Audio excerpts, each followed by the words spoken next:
Boa noite, Moçambique. Boa noite, caros telespectadores da TV Miramar. Sejam todos bem-vindos a mais uma edição do Resenha Semanal. Estamos a 1 de abril do ano 2018 e vamos, nesta noite dominical, fazer análise dos principais assuntos que marcaram a semana. E, como sempre, contamos com a presença dos painelistas residentes. Falo concretamente do senhor António Muxanga, está também presente nesta noite dominical o senhor Rui Janeiro. Contamos ainda com a presença do senhor Silvério Runguan, bem como com a presença do senhor Hilário Checado. Quero, antes de mais, agradecer, caros colegas, pela vossa presença e um agradecimento muito especial ao caro amigo telespectador que domingo a domingo fica desse lado para acompanhar o programa Resenha Semanal. Nesta noite vamos fazer análise de 3 temas. Falo concretamente do caso Ercino de Salem. Iremos também olhar para a visita do estadista queniano Moçambique. Iremos também olhar para a sinistralidade rodoviária. Antes de entrarmos no primeiro tema, queria saber como está cada um dos presentes, começando mesmo pelo senhor António Muxanga. Boa noite, Muxanga. Como é que foi a sua semana de trabalho? Muito obrigado. A minha semana correu. Lamentavelmente, tivemos essa situação do falecimento de mais de cerca de 3 dezenas de pessoas atropeladas por um condutor irresponsável que abandonou a família para se meter em situações não dignas de uma pessoa honesta e que, lamentavelmente, o governo continua a não ajudar as populações. Mais de 20 cadáveres continuam na morgue do Hospital Central, segundo informações que tem, até sexta-feira, porque as pessoas não têm capacidade de fazer os funerais e o seguro só pode pagar depois do julgamento. E como se sabe, os nossos tribunais funcionam da maneira deles. Não sei o que é que vai acontecer com aquelas populações. Este é um tema que iremos explorar no nosso terceiro bloco. E, Sr. Chacado, como é que foi a semana de trabalho? Muito boa noite aos colegas do painel, boa noite, Macampo, boa noite ao telespectador. Também dizer feliz, portanto, semana de Páscoa a todos os cristãos, e queria dizer que também solidarizo-me muito com as famílias enlutadas por este macabro acidente e apelando para que isto possa ser uma mensagem para todos os automobilistas, de tal forma que eles ganhem uma consciência mais, digamos, madura quando nós nos colocamos na estrada. Obrigado, senhor Hilário Checado. Senhor Silvério Runguan, boa noite. A semana como é que foi? Boa noite a todos, aleluia, Cristo ressuscitou, espero que tenham tido boas festas pascais, e o grande apelo é que vamos recensear. Se nós queremos de fato mudanças, vamos todos a correr recensear, porque esta é a nossa salvação, outubro está ali, vamos todos recensear. Eu já fiz a minha parte, obrigadíssimo. Obrigado, senhor Silvério Runguan. Senhor Janeiro, como é que foi a semana? Boa noite. Eu tive uma semana abençoada, né, dedicada ao trabalho. Mas também foi uma semana de reflexão. Muito obrigado. Obrigado, senhor Janeiro. Vamos então olhar o primeiro tema desta noite, que é o caso Ercino de Salem, o jurista e jornalista que sofreu um atentado na passada terça-feira na capital do país. Até este momento, segundo informações que temos, é que ainda não há culpados sobre este caso e a polícia diz que continua a trabalhar para esclarecer este assunto. Queria começar mesmo pelo senhor Silvério Runguan. Dr. Runguan, há correntes que entendem que com este atentado é uma forma de silenciar a opinião pública. Qual é o seu comentário em relação a tudo isso? O meu primeiro comentário é primeiro condenar nos termos mais fortes este ato, portanto eu acho vil e cobarde. A segunda questão é que temos que de fato refletir e seriamente sobre estes atos, e aqui se calhar posso trazer à colação uma ideia de Obama, não é? Porque Obama, perante as relações, portanto, Cuba e Estados Unidos, que há 50 anos, por um lado, a Cuba prendia, não havia liberdade de pressão, por outro lado, os Estados Unidos a fazer cada vez mais boicotes econômicos, mas a verdade é que durante 50 anos sofreu muita gente, morreu muita gente e não se resolveu. E ele, quando chegou ao poder, teve a coragem de dizer, bom, parece que este método não está a funcionar. Eu digo isto porque parece-me que também aqui em Moçambique estamos neste dilema, desde que começou a liberdade de imprensa, temos sempre assistido a este tipo de atos e depois de serem cometidos há sempre uma condenação. E depois da condenação, passa algum tempo, comete-se de novo o mesmo ato e depois de novo é condenado.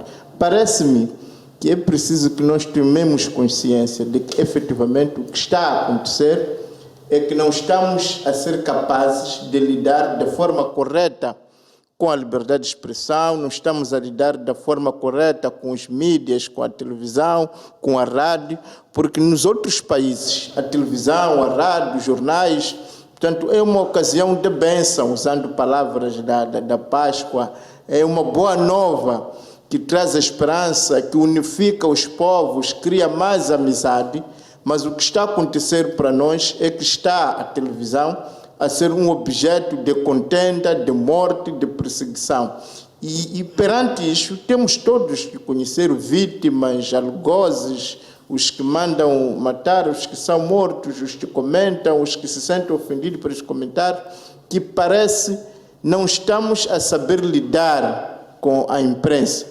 Daí que parece-me que chegou a altura de se calhar a sociedade, o governo, os comentaristas, os editores, os donos dos mídias, sentarem à mesma mesa para encontrar um caminho, uma saída, porque estamos a falar de jovens, de pais, de famílias, de esposos que tinham os seus futuros promissores que abruptamente são confrontados com questões drásticas como esta. Portanto, parece-me que isso não é de agrado de ninguém. Acredito que mesmo citando esta ideia de que alguém estará por trás disso, essa pessoa não estará de forma satisfeita a fazer isto de ânimo leve, alegre, mas terá uma zanga qualquer, terá uma percepção negativa qualquer. Portanto, acredito que nós como povo, nós como país, podemos todos sentar à mesma mesa, procurarmos colocarmos balizas, sei que se pode falar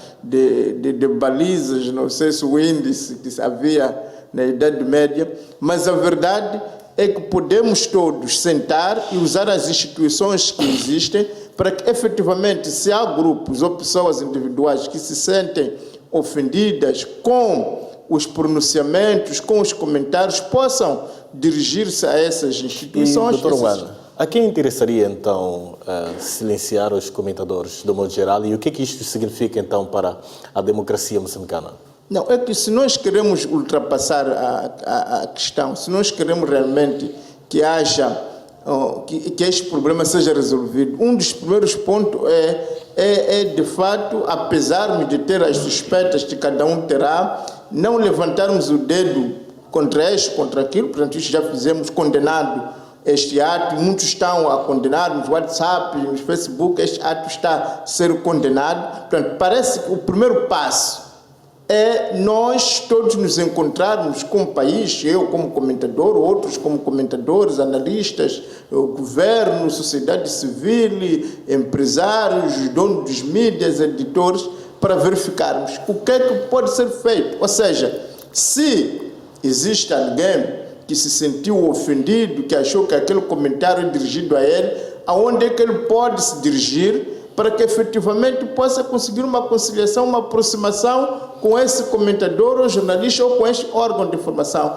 Porque é preciso lembrar que nós aqui não estamos só a falar do comentador que é vítima do seu algoz, mas também existe uma instituição intermédia, que é o próprio mídia, onde isto aconteceu, os próprios editores que podiam ter, teoricamente, interrompido o programa, não o fizeram, às vezes é gravado, que podiam não ter exibido, mas exibiram. Portanto, eu acredito que todos podemos sentar à mesma mesa. Obrigado. Dizer, olha, o nosso objetivo é promover a liberdade de expressão, é que Moçambique não seja uma exceção, esteja neste bar de democracia. Obrigado, mas senhor se há Silvério ofendidos, Urbano. como é que podem ser resolvidas essas ofensas? Senhor Chacate, há uma impunidade dos mandantes e dos executores, na medida em que até agora ainda não foi esclarecido nenhum destes casos. O que é que isto quer sinalizar exatamente? Olha, permita-me dizer que infelizmente, do ponto de vista dos eventos desse género em Moçambique, não é a primeira vez. é uma lista enorme, não é, de jornalistas, de alguns cidadãos do bem que foram, portanto, torturados, outros foram mortos. A lista é enorme, falamos desde Cibaceba Macuacua, o único caso que veio, portanto, ao tribunal e foi julgado, que foi muito mediatizado, foi o caso de Carlos Cardoso. Todos os outros casos, Gil Sistak, o Macuiane, agora o Salema, Carlos Jack, até todos esses casos ainda, portanto, não tiveram desfecho. O que se pode, portanto, concluir é que existe uma grande impunidade por parte do Estado, do governo do Estado moçambicano, não é? Porque é o papel do Estado garantir a segurança dos indivíduos. E neste momento, se nós temos uma figura da dimensão do Salema, que é uma figura da classe média, uma figura com a influência que tem do ponto de vista de projeção do seu capital social, portanto, sequestrado à luz do dia, levado a passear pelas artérias da cidade e ninguém consegue evitar isso. Qual é a percepção que um cidadão comum vai ter do ponto de vista daquilo que é a garantia da sua segurança? Então, estamos num Estado que, a continuar a serem perpetrados esse tipo de ações, sem nenhuma resposta para estancar esse tipo de ações, criamos uma percepção de um Estado anárquico, onde cada um faz o que entende, de uma autêntica selva, onde cada um pode mandar torturar, pode mandar, portanto, matar e nada lhe vai acontecer. E a minha grande preocupação é que as sociedades são feitas a partir de percepções que vão sendo criadas ao longo do tempo. E as percepções que estão a ser criadas neste momento é que existe uma grande impunidade, existe alguém que está a mandar fazer isso, e até pode não ser este indivíduo que está a mandar, ou este grupo, portanto, de esquadrões de morte, que no final a população imputa isso a quem deve proteger o cidadão, que é o governo. Não é? Que deve tomar ações para impedir isso. Então, esta percepção pode nos levar a evoluir a uma dimensão em que as pessoas revoltam-se. Para quem viu a opinião do próprio Jaime, não é? Ele diz uma coisa muito interessante. Diz: nós temos que lutar para que no nosso país não aconteçam esse tipo de ações, não é? Diz que porque se a vida é desta forma, como se transformou neste país, não é digna o suficiente para a gente ter que tentar preservá-la e esta vida miserável. Então, é uma dimensão de percepção tão frustrante, de uma frustração, digamos, muito profunda, que o indivíduo chega a uma dimensão que diz: olha, eu não tenho mais nada a perder. E se a sociedade construir essas percepções, há uma teoria chamada teoria de frustração-agressão, que as pessoas ficam profundamente frustradas, que chegam a uma dimensão que tornam-se muito agressivas. E o Estado, como uma máquina que garante a segurança, que impede que esse tipo de ações aconteçam, não vai ter armas suficientes para matar toda a gente. E o que vai acontecer é que outros macuianas, outros salemas, outros sistaques vão se reproduzindo. Agora, fez referência dos vários casos que até este momento não foram esclarecidos.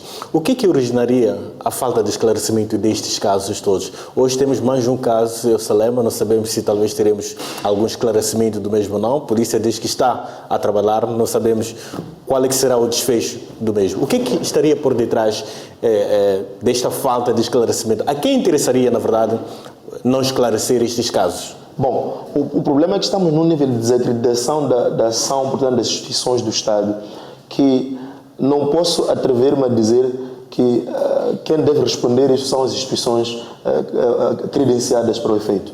Porque existem instituições que têm a obrigação de esclarecer esse tipo de acontecimentos. E não o fazem? Não o fazem. Agora, a minha questão é: por que não o fazem? Incompetência? A incapacidade, falta de recursos, falta, portanto, de técnicas para poder fazer um trabalho de investigação conclusiva, de tal forma que nos tragam resposta a essas grandes perguntas? Será que nós seremos uma sociedade que sempre viveremos em grandes incertezas como essa? Então, a mim, me leva a remeter aquilo que é o pensamento do cidadão comum.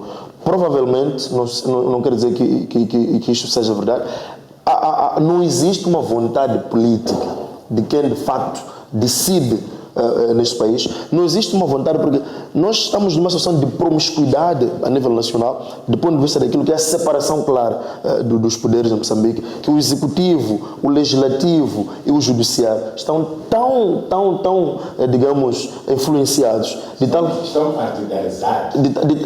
O Muxanga diz que estão partidarizados. De tal forma que, para mim, é promiscuidade disto. De tal forma que nenhuma desses poderes consegue agir de uma forma independente. E enquanto nós continuarmos, portanto, num cenário desse, continuaremos a assistir assuntos, digamos, a situações desse género. Obrigado, Sr. Jacar. Sr. Muxanga, qual é o seu entendimento em relação a este caso de forma específica? Os colegas fizeram referência a tantos outros casos que assistimos e que até hoje não temos esclarecimentos.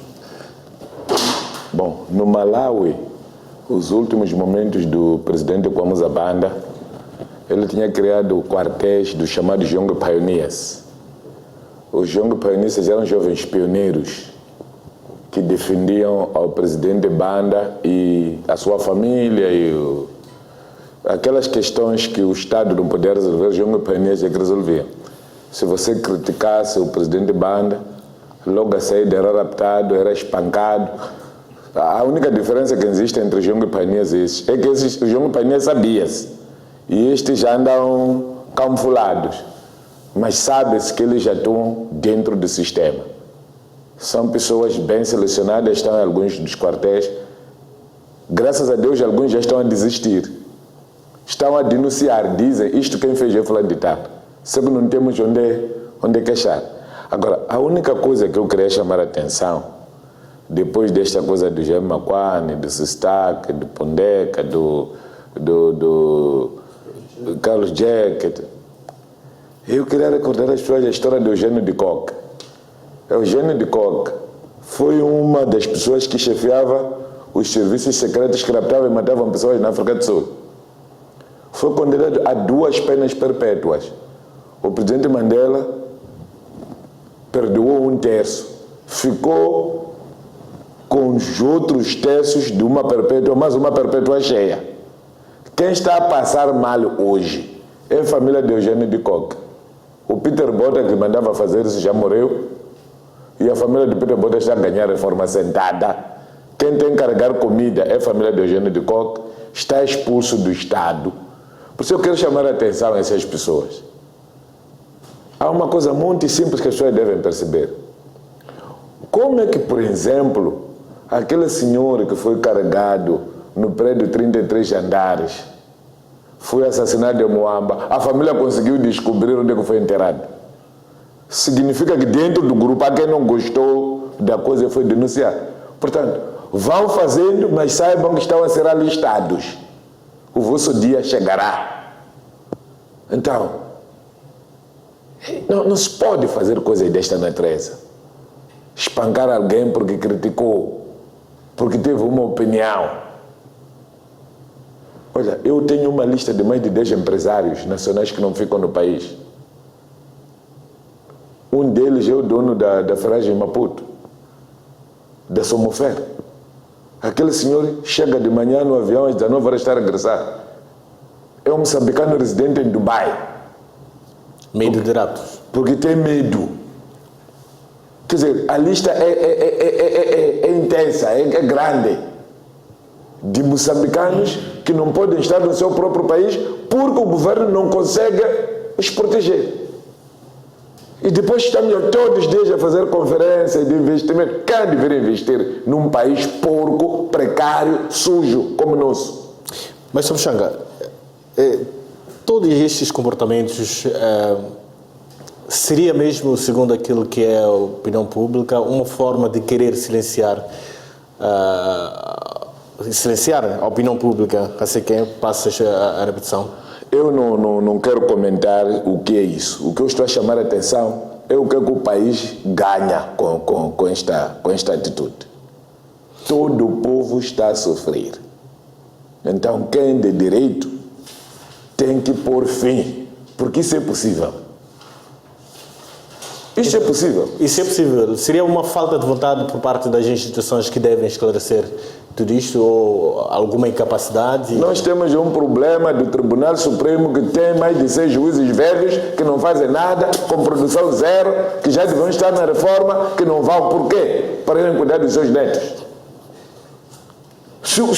Não há coragem de mandar quem tem 40 anos de serviço, quem tem 70 anos de idade, a casa porque é juiz. O que é que você espera desse país? Então, eu não quero comentar muita coisa aqui, porque o povo já disse, o povo já viu o que está a acontecer. O que eu estou a apelar é que os jovens que estão a ser usados para matarem, torturarem pessoas, sabe? É uma história muito interessante.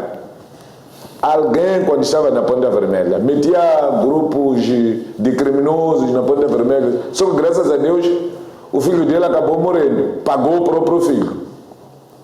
Nós tivemos a situação de alguém que a filha ia à discoteca, mandava matar pessoas na esquadra, entrou no Expresso Central, a filha foi morta também. Quer dizer, então, eu sinto pena. Quando você semeia o mal, vai colher, a tua família também vai colher. Obrigado, a senhor. felicidade dessas pessoas está limitada. Então, porque são jovens que são usados para fazer esse tipo de coisa e não sabem que estão a convidar azar para eles. Eu conheço alguém que ficou 8 anos na cadeia, só agora é que saiu, porque andava aqui na PIC, no grupo de andar a matar pessoas. Só hoje ele está tentando se arrepender. Vai à igreja, sei lá, mas é tarde. É tarde. Obrigado, Sr. Antônio Muxanga. Sr. Janeiro, qual o seu comentário, então, em relação a este caso Hercínio de Salema? Bem, eu penso que é algo de lamentar, né? O fato de alguém ter uma opinião e ser silenciado ou ser torturado neste país. E é necessário que eu diga que a vida é um direito natural, a liberdade também é um direito natural. Eu penso que em Moçambique nós temos que construir ainda o Estado de Direito democrático, porque na verdade ainda neste país não é respeitado a liberdade de imprensa, a liberdade de expressão, aquilo que em direito se chama direitos fundamentais. É necessário que haja uma clara separação e independência de poderes. Né? Não haja muita dependência, aquilo que muito bem disse o Muxanga, não haja muita dependência do judiciário em relação ao executivo, né? Mas também estamos a ter um problema sério, é o fato de alguém ter uma opinião, esta pessoa tem que ser silenciada. Eu penso que isto é um grande erro. Isto não cria condições para o melhoramento da democracia neste país. Nós estamos a afastar a democracia neste país. O colega diz que há uma impunidade no Estado. Eu penso que não é o problema da impunidade no Estado. Eu penso que Moçambique tem que partir para uma reforma da administração da justiça e de um novo modelo de reconstrução do próprio Estado para lutar e prevenir a questão da criminalidade, porque os grandes erros que grandes países africanos estão a ter no processo da governação está ligado mesmo à questão da criminalidade. E esses Estados não estão a encontrar estratégias suficientemente maduras para combater o crime. Existem redes de crime organizado ao nível do Estado, perpetuadas por funcionários a mandos de indivíduos ou de figuras, e isso não é bom. Qualquer Estado no mundo que tem redes de crimes não está a garantir nenhuma melhoria para esse Estado. Está a prejudicar o seu povo, está a sujar a imagem do próprio governo. Eu penso que Moçambique tem que construir um novo modelo de linhas operativas, informativas, de busca de informações para o combate ao crime, porque o crime mina o desenvolvimento de qualquer Estado. Estamos a falar da questão do investimento. Nenhum indivíduo pode investir num Estado em que os índices de criminalidade são elevados. Eu não conheço nenhum Estado no mundo que é desenvolvido com elevada capacidade de criminalidade e que consegue garantir boa vida para os seus cidadãos. Eu penso que é necessário que se preste atenção em relação a este ponto. O outro ponto, eu penso também que, ao nível do Estado moçambicano, nos últimos tempos, houve muita infiltração de cidadãos sem educação, sem disciplina, que são usados para cometer erros.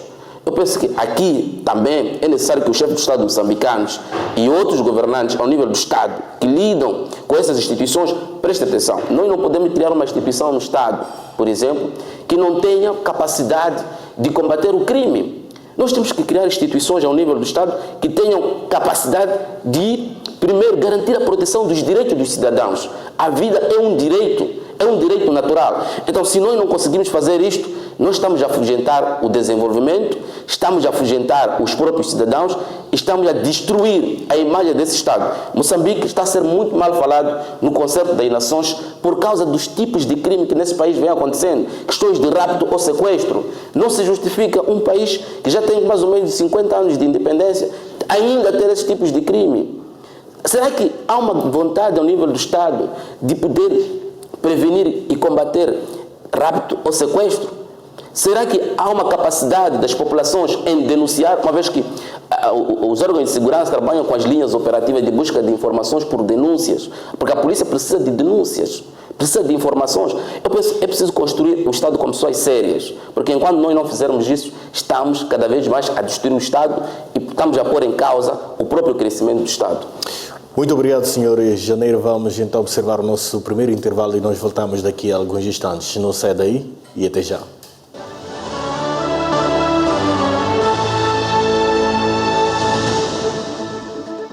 Boa noite, uma vez mais estamos de volta para a segunda parte do Resenha Semanal e vamos agora olhar para a visita do estadista keniano. Queria começar mesmo pelo Sr.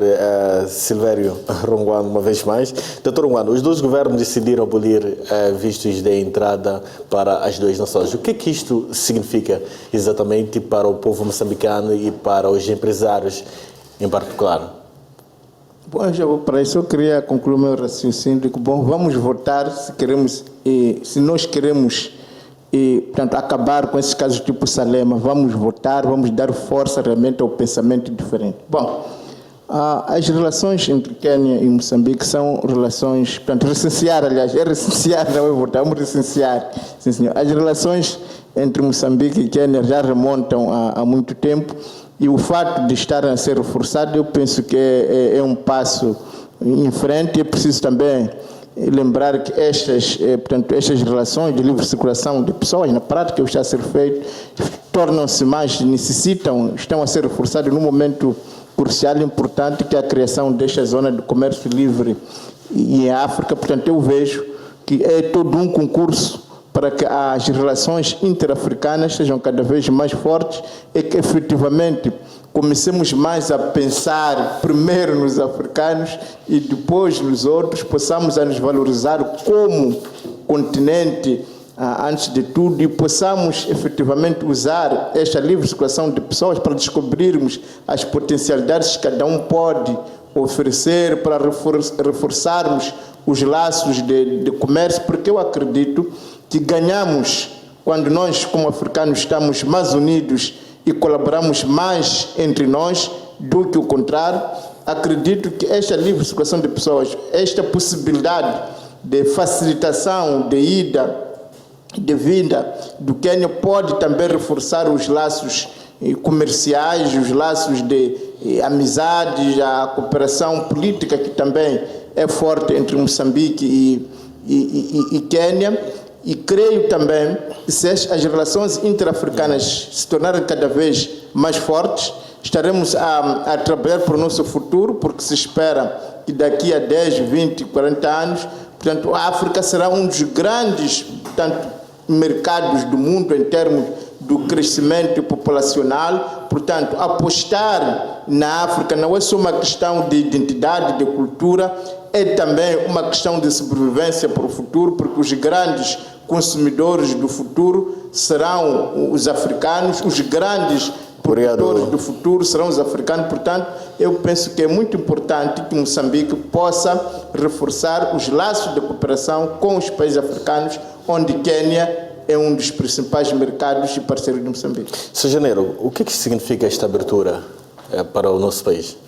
Bem, eu penso que primeiro é um arranjo, a prestar atenção, é um arranjo de integração regional. Estamos a falar da abolição de vistos de passaportes ordinários entre dois Estados para garantir a circulação de bens e de pessoas. Eu penso que é um grande ganho para a área, primeiro, do comércio, e também não esqueçamos, também ao nível histórico. No Quênia existe uma grande comunidade moçambicana já há um tempo. Nós temos relações históricas com Quênia, e não só, mas também ao nível da possibilidade de melhorar aquilo que é o ambiente de negócios. Há necessidades de alguns quenianos em poderem vir investir em Moçambique, sobretudo na área da agricultura e do turismo. Eu penso que isso também vai facilitar ao ambiente de negócios, vai melhorar aquilo que é a capacidade econômica dos dois Estados.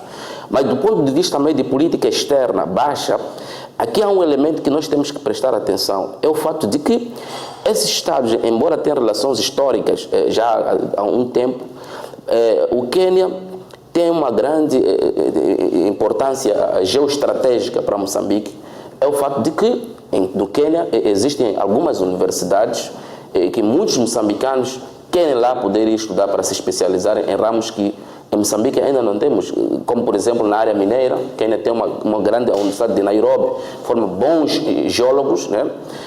E também é preciso prestar atenção na área das infraestruturas. Quênia também tem uma experiência na área das infraestruturas que pode de certa forma melhorar essa experiência e Moçambique poder aproveitar. Mas também ao nível político, diplomático, é uma maneira também de reforçar aquilo que é a cooperação bilateral entre Moçambique e o Quênia. Não nos esqueçamos que o falecido presidente Kenyatta era um grande admirador de Moçambique ao nível da Organização da Unidade Africana.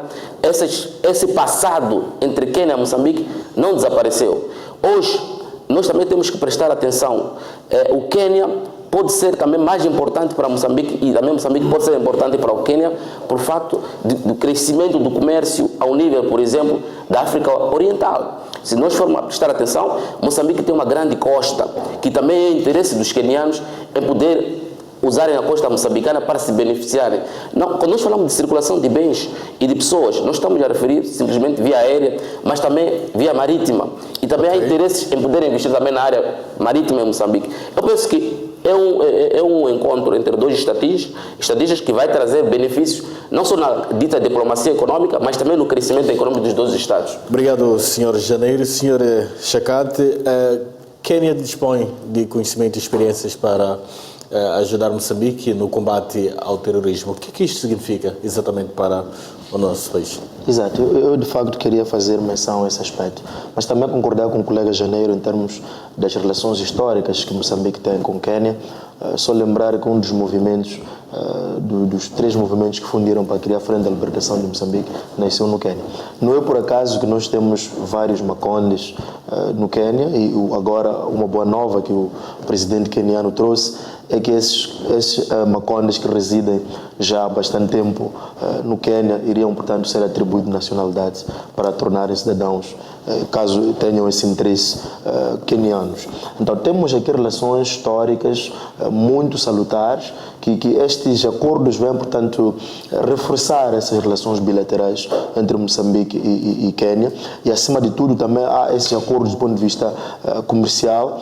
Mas em termos do ponto de que levanta sobre o combate ao terrorismo, é preciso perceber que Quênia está localizado numa região muito hostil devido ao seu intervencionismo, sobretudo no conflito da Somália. Sabemos que Quênia disponibilizou por várias vezes as forças de defesa e segurança quenianas para poder ajudar a pôr a ordem na Somália, que já é uma anarquia desde 1992. Então, em 2013 sofreu inclusive um grande ataque dentro do seu próprio espaço territorial, e isso, essa experiência do Quênia fez com que Quênia criasse mecanismos de poder sobreviver, poder garantir a sua segurança. E neste momento Moçambique está a lidar com um problema de Mocímboa da Praia, que ainda discute-se o que está acontecendo em Mocímboa da Praia é um fenómeno ligado ao terrorismo ou não, mas a verdade é que Moçambique precisa, portanto, de aprender das lições e das experiências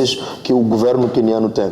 Então eu penso que isso nos traz de certa forma algum ganho e nos traz isso pode nos levar, portanto, a adotar estratégias para melhorar o nosso combate ao terrorismo ou a esses movimentos que têm ocorrido em cima da praia. Obrigado. Sr. Mchanga, qual é o seu comentário então em relação a esta visita, olhando particularmente para esta questão da abolição dos vistos de entrada? Primeiro queria parabenizar o presidente Nyusi, porque pela primeira vez pagou a dívida que Moçambique tinha, e demonstrou a vontade a oferecer Moçambique para o ex-presidente tanzaniano. Agora demonstrou abertura e este contacto com o presidente Kenyatta. É preciso recordar que a Quênia acolheu os combatentes da luta armada de libertação nacional quando houve crise na Frelimo. Pessoas tipo Vicente Ululo, tipo Fanuel Macusa. Quando houve crise na Frelimo, começou o jogo dos assassinatos atribuídos a Lázaro Cavandame. Os que não gostaram refugiaram-se em Nairobi e estiveram lá. Agora, há uma coisa que, se calhar, porque eu estudei um bocadinho da antropologia, que eu não gostei na pronúncia do presidente queniano dizer que vai dar nacionalidade aos Macondes. Ele vai dar nacionalidade a moçambicano.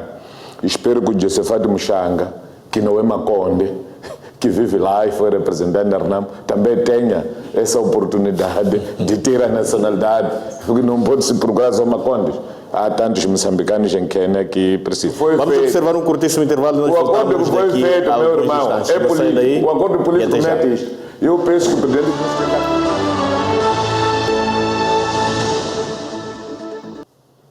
Boa noite, uma vez mais estamos de volta para o terceiro bloco do Resenha Semanal. Vamos agora olhar para a sinistralidade rodoviária. Ainda esta semana assistimos um dos acidentes mais graves que ceifou vidas humanas no bairro Luz Cabral, na capital do país. Queria primeiro convidar o senhor Hilário Chacate para fazer comentário em relação a este assunto, e é preciso também dizer que, apesar das medidas, as medidas estão tomadas, campanhas e a sinistralidade assim que é rodoviária, continuamos a assistir sangue nas estradas. O que é que isto significa exatamente? É preciso dizer que, infelizmente, as campanhas que têm sido levadas a cabo não têm surtido efeitos desejados. Pelo contrário, os efeitos são contrários. Nos últimos anos, a tendência, portanto, de sinistralidade é de crescer. E a grande pergunta que a gente faz é quais são as razões. Já foi muito discutido esse assunto. Eu lia o jornal Notícia que arrolava algumas razões que levam com que os acidentes cresçam cada vez mais. A condução em estado de embriaguez, velocidade excessiva, arrogância dos condutores, postura de cidadão na via pública. Então, eu penso que isto passa por uma educação do próprio indivíduo que vai à estrada para conduzir a sua viatura. E não há, portanto, respeito por aquilo que são as regras de trânsito. O cidadão, tanto o cidadão assim como o peão. É normal você estar a conduzir, você vê o cidadão atravessa a estrada com uma tranquilidade e tal. Então, aqui eu penso que existe uma necessidade de começar a educar o seu indivíduo do ponto de vista daquilo que é a sua consciência a nível, portanto, da estrada, ainda no ensino básico, ainda, portanto, nas escolas, porque nós levamos o indivíduo que tem comportamentos, tem uma educação deformada, e esse indivíduo vai à estrada. E esses comportamentos, sem sombra de dúvidas, vão se fazer sentir nas estradas. Como nós podemos ver, esse acidente ocorre numa situação em que o polícia de trânsito manda o indivíduo parar e a pessoa não aceita parar. É verdade que a pessoa tinha, pelos indícios, mostra que estava numa situação de embriaguez. Mas se tivesse parado, se tivesse, portanto, correspondido ou se respeitado o sinal de trânsito, não teria acontecido este fenômeno todo. Então, tudo aqui passa de uma educação, que esta educação não ocorre quando o indivíduo vai à escola de condução, não ocorre quando o indivíduo vai aprender a conduzir uma viatura. Essa educação tem que carregar consigo desde o berço, desde, portanto, a nível das escolas primárias. Então, eu acho que é preciso alterar o paradigma, encontrar uma forma de começar a educar o futuro condutor antes dele ser condutor. E penso que isso poderá nos ajudar no futuro. Porque, por enquanto, estamos com uma sociedade, esses problemas todos que o país vive vão se refletir na estrada, vão se refletir em várias dimensões. Então, são problemas que estão interligados em várias dimensões que também refletem-se na nossa condução. Obrigado, Sr. Chacate. Sr. Chango, como estancar este tipo de mal? Há um trabalho que precisa ser feito a nível da Polícia de Trânsito. Primeiro, a partir do próprio comandante da Polícia de Trânsito, o Sr. Langa, que é meu conterrâneo lá de Manjacasa, mas porque eu no Xixacaxaca não funciona, segundo diz meus amigos de Munguar, penso que ele deve ser afastado, porque ele induziu o comandante-geral a cometer um erro grave, desvincular pessoas da Polícia de Trânsito que não pagavam suborno, alegadamente porque não sabiam instruir autos. Dessa lista dos desvinculados, esqueci de trazer aqui, eu poderia já mostrar, estão 10 licenciados que eu conheço. E pelo que eu sei, o Langa, quando saiu de Manjacasa, não tinha 10ª classe. Aqui nas escolas de Maputo, não conheço uma escola que ele frequentou para pelo menos fazer o nível médio. Mas ele colocou-se na condição de elaborar a lista das pessoas que devem ser desvinculadas da polícia. Porque há uma anarquia total e completa na polícia de trânsito que precisa de ser estancado. Espero que o comandante-geral da polícia, o Dr. Bernardino, ouça-me. E segundo como eu conheço, ele sabe também que eu conheço bem. Verifique bem, para não fazer despachos que vão lhe comprometer. Eu pedi às pessoas para escreverem, para o comandante juntar os documentos que eles têm, para provarem que sabem ler e sabem escrever. E depois, das pessoas desvinculadas, há um que é amigo dele, que está na Matola, que eu conheço, que esse é que não sabe ler nem escrever, continua na polícia, porque é amigo pessoal. Quer dizer, como é que uma pessoa que não tem nível médio vai avaliar licenciados? Quer dizer, há qualquer coisa que anda mal ali na polícia. Segundo, esta questão de viaturas de cilindrada, eu estive, ainda passei dali, eu vou para ali para tentar perceber. A polícia, ali é um entrocamento. Primeiro, quando você está chegando ali, tem que reduzir, porque é um semáforo que lamentavelmente não funciona, e devia haver. A 200 metros a pessoa faz acidente que mata 30 pessoas. A que velocidade é que ele andava? Que carro é esse que ele está a usar? Então penso que alguma coisa. Depois estava com alguém, quem é? Não dizem por quê. É um guaranino. Diz ao Gale, Lini Bacela. Mas essa Bacela foi má, porque devia ter morrido ele e não matar tanta gente que ele matou ali. Aquelas pessoas foram atropeladas no passeio. O carro saiu, não estavam na estrada. As pessoas foram atropeladas no passeio. Razão pela qual ele vai bater a ponte na outra margem. Não bateu na margem dele. Quer dizer, esse dinheiro nosso que a cidade de Moçambique anda a pagar irresponsáveis. Nós já criticamos aqui. Há pessoas que ganham 1 milhão de meticais neste país, quando nós os outros nem 20 mil ganhamos. Quer dizer, esse é um problema. Aí eu dá com a irmã aí na chunga, aí vai com eletricidade para matar pessoas. Quer dizer, eu não tenho outra maneira senão expressar este meu arrepio. Você não tem estrada aqui para andar a 140, 150 km a hora. A polícia estava ali, não levou o documento, estava a fugir por quê?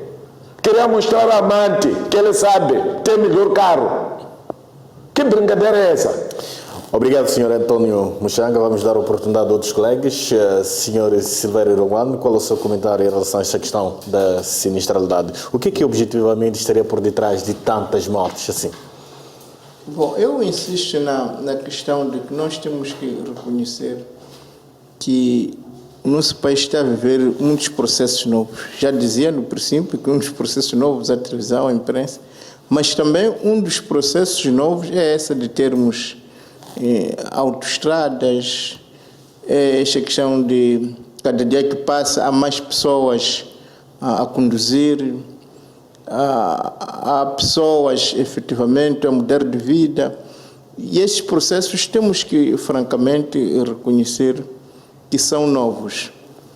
E sendo novos, temos que, como sociedade, como comunidade, fazer uma grande reflexão, uma grande aprendizagem, procurarmos em conjunto percebermos como podemos sair desta, como podemos minimizar, porque há de perceber que onde há autoestradas, há carros, há condutores novos, sempre haverá problemas. Vamos nos envolver todos em acidentes de aviação. Qualquer condutor não pode dizer que efetivamente está imune a isto.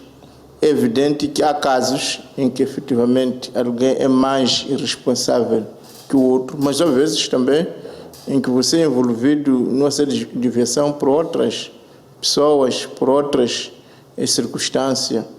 Portanto, parece-me que as estradas, elas também, por causa de covas, de outro, portanto, neste caso, por exemplo, de Luz Cabral, estamos num momento em que a autoestrada está em reabilitação. E nós no local onde a pessoa fez acidente não há cova.